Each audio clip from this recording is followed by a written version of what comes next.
il a de la matière qui est en accrétion autour, des poussières, enfin, n'importe quel type de matière. Et parce que la gravité est très très intense, cette matière tourne extrêmement rapidement autour et s'échauffe. Donc sur la photo, enfin, ça ressemble un peu à un donut.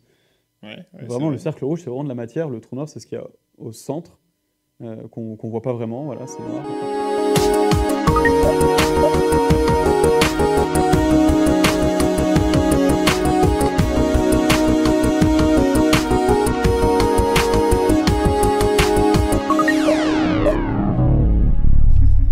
On a une belle table. On a deux magnifiques trous noirs pour nous aider à comprendre ce que c'est que les ondes gravitationnelles et les trous noirs.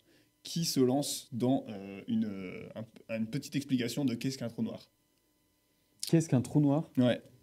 Toi, t'es là, tu croises quelqu'un au marché. Il te dit c'est quoi un trou noir, Greg? Enfin, docteur Greg. Et tu dois lui expliquer simplement ce que c'est un trou noir? Bah ouais, ouais.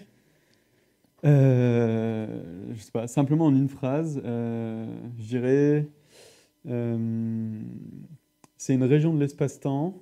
Donc si on considère notre espace comme étant un espace quadridimensionnel avec 3 dimensions d'espace et une dimension de temps, c'est une région de l'espace-temps où, si on regarde en gros la forme de cet espace-temps, elle se courbe à l'infini quand on s'approche du centre du trou noir. Donc en gros, c'est ce qu'on appelle aussi dans le jargon une singularité. Du Donc coup, c'est vraiment un trou noir. c'est pas vraiment, comment dire, on peut pas vraiment se le représenter dans notre tête parce qu'on ne peut pas vraiment visualiser ce que c'est qu'un espace en 4 dimensions. Mais si tu t'imagines notre espace en seulement 2 dimensions, bah voilà, voilà, il y a une très jolie photo. Hmm. Mais elle est un peu trompeuse parce que on a l'impression qu'au centre, voilà, si on regarde l'image de gauche, qu'on a vraiment un trou sombre avec le disque lumineux Ouais, autour. Mais finalement, le trou noir en lui-même, c'est pas vraiment le disque lumineux, c'est plutôt tout ce qu'il y a Mm. au centre.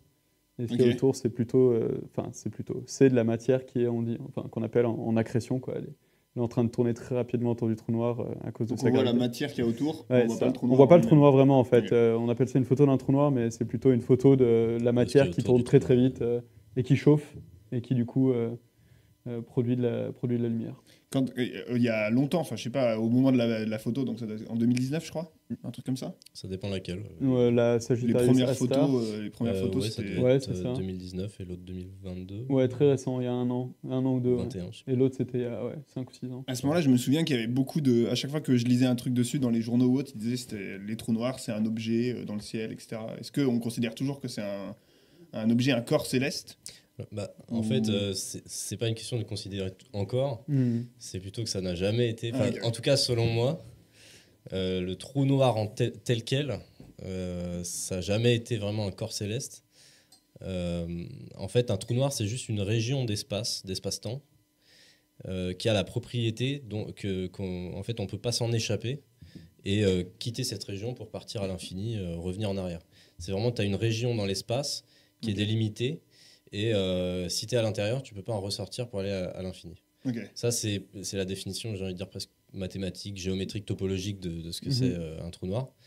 Et moi, j'aime bien cette presque analogie, mais c'est même pas une analogie, c'est vraiment assez exact. Imagine que tu allumes une bougie, Ouais. la bougie, elle va émettre de la lumière, et Ouais. cette lumière, en fait, au moment où tu allumes, la lumière part dans toutes les directions à la même vitesse. Donc à la vitesse de la lumière, elle se propage, ça fait une bulle comme ça qui grossit. Carrément. Et si tu veux sortir de cette bulle, une fois que tu es dans la bulle, que tu as vu la bougie s'allumer, tu peux pas ressortir de la bulle. Parce qu'il faudrait que tu te déplaces dans n'importe quelle direction plus vite que la lumière Ok. pour ressortir de la Ouais. bulle. Donc tu es bloqué dans cette bulle qui grossit. Et alors la bulle, elle grossit à l'infini. Donc en fait, même si tu es bloqué dedans, tu peux te déplacer où tu veux et tu peux partir à l'infini.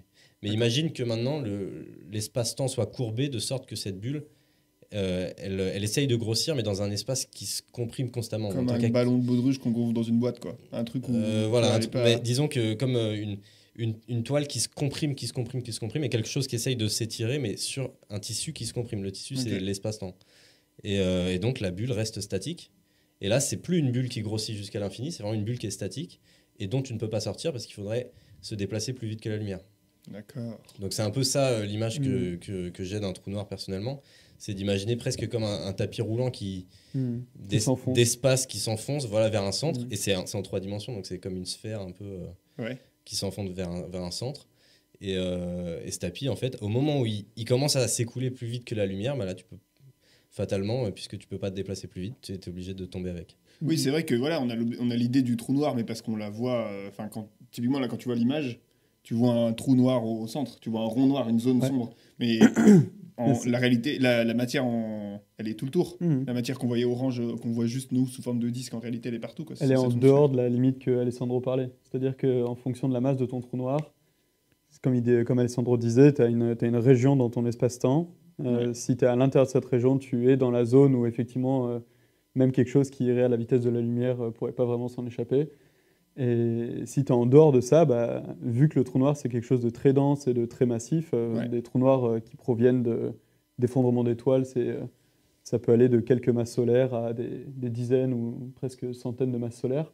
Très très dense, très très lourd, et du coup forcément il courbe l'espace-temps autour de lui, donc il a de la matière qui est en accrétion autour, des poussières, n'importe quel type de matière. Et parce que la gravité est très très intense, cette matière tourne extrêmement rapidement autour et s'échauffe. Donc sur la photo, ça ressemble un peu à un donut. Vraiment, le cercle rouge, c'est vraiment de la matière. Le trou noir, c'est ce qu'il y a au centre, qu'on voit pas vraiment. Voilà, c'est noir. Bon, là, voilà. Mais est-ce que cette matière, elle est équitablement répartie? Enfin, je veux dire, on est censé en avoir tout le tour du trou noir, tout le tour de la boule? Parce que du coup, nous, là, c'est plutôt un disque, mais en fait, ça dépend des trous noirs, mais c'est plutôt un disque. Alors, il peut être un peu épais, mais c'est plutôt un disque qui tourne, tu sais, comme les anneaux de Saturne, quoi.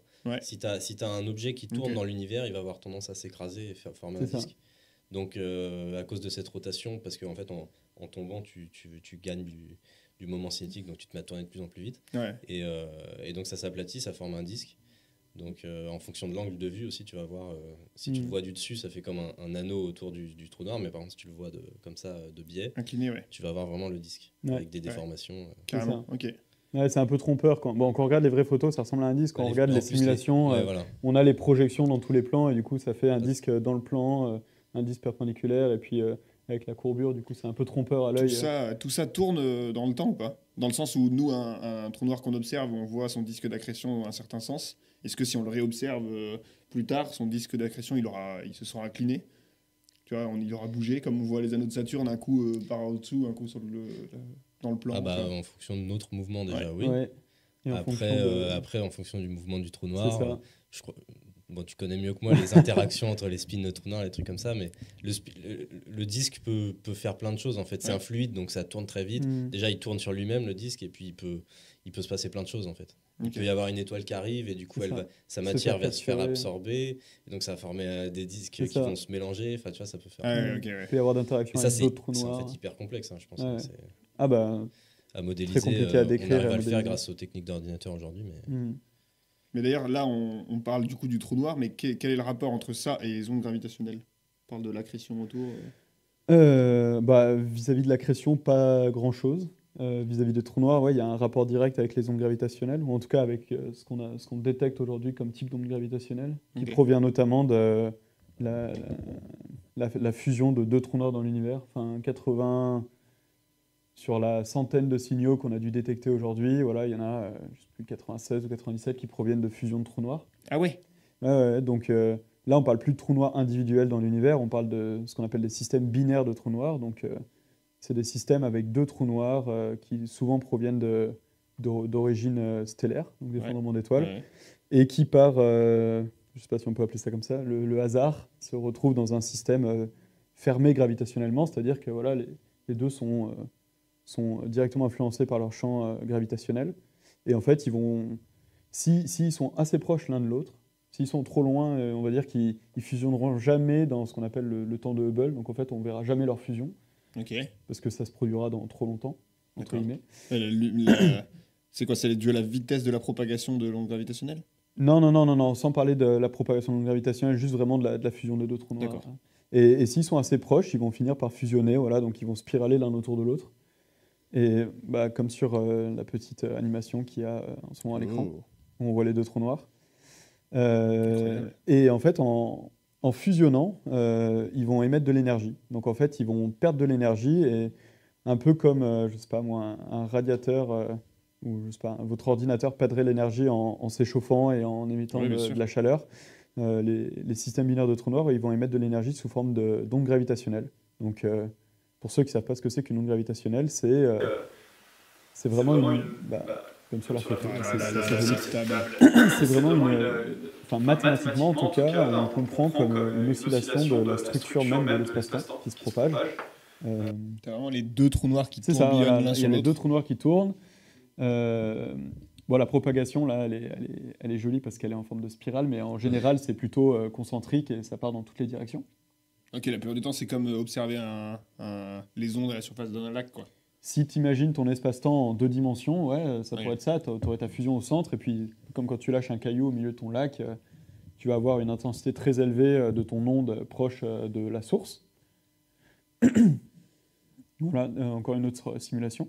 Et puis, ça va partir dans toutes les directions. Donc là, à chaque fois, on fait de la simulation bidimensionnelle, tridimensionnelle. Il faudrait essayer de se représenter ça en 4 dimensions, mais voilà, ça part vraiment dans toutes les directions. Et c'est vraiment une déformation de la structure de l'espace-temps qui se propage. Ok. Voilà. Et du coup, la relation avec les trous noirs, c'est que une des sources principales d'ondes gravitationnelles qu'on est capable de détecter et qui existe dans l'univers, c'est la fusion des objets ultra compacts et très massifs, comme les trous noirs. Donc, il faut vraiment un truc très gros, très massif, très lourd. C'est ça. Reprends-moi sur C'est les ça. mots, hein, mais un truc très massif Il faut que ce soit massif, ouais, pour effectivement. provoquer des ondes gravitationnelles, quoi. Bah, il faut qu'ils aient... En fait, comment expliquer ça simplement? En fait, ça se comprend aussi dans l'eau. C'est-à-dire que si tu prends 2 petites balles de ping-pong et que tu les fais tourner un peu dans l'eau, si elles ne sont pas assez massives, globalement, elles ne vont pas avoir assez d'énergie pour vraiment déformer la surface de l'eau, etc. Par contre, si tu prends, je sais pas moi, 2 boules de pétanque très massives et que là, tu les fais bouger, là, pour le coup, ça va avoir un impact sur la surface de l'eau. Bah, en vulgarisation, c'est un peu ça, quoi. Il faut que tes objets compacts soient assez massifs pour pouvoir déformer de manière suffisante ton espace-temps, mais techniquement, n'importe quelle masse accélérée dans l'univers va produire des ondes gravitationnelles. Oui, surtout qu'en fait, ce qu'on appelle la masse, c'est presque ça, en fait. C'est l'intensité de la courbure générée par un objet. C'est ça. Donc en fait, dire qu'il faut 2 objets massifs, il faut 2 objets qui courbent beaucoup l'espace-temps pour que les ondes de courbure, elles soient tout autant intenses. C'est ça. Ah oui, ok. Parce qu'en fait, les oui, ondes, c'est en ça. se propageant, elles perdent beaucoup d'énergie. Et tu vois, si elles sont si tu as un cercle, par exemple, qui fait cette taille, Ouais. elles vont se propager, faire un cercle qui est 2 fois plus grand. Ouais. Du coup, ça fait une surface qui est... c'est pas sur une sphère, mais donc sur un cercle, ça va faire un cercle qui a un périmètre 2 fois plus. Donc l'intensité va diminuer, etc. Donc en fait, quand tu arrives à des distances de plusieurs, je sais pas, plusieurs milliers d'années, milliers d'années-lumière, parsec, tu as perdu presque toute l'intensité, il te reste une fraction infime. D'où le fait que ça soit un gros bordel pour les détecter. C'est ça. Et encore, on a de la chance parce que leur amplitude, elle va en 1 sur la distance, et pas en 1 sur la distance au carré, comme par exemple les ondes électromagnétiques. Ah oui. Donc c'est un petit plus pour nous pour pouvoir les détecter. Ça, on va dire que l'amplitude diminue moins vite, quoi. Voilà.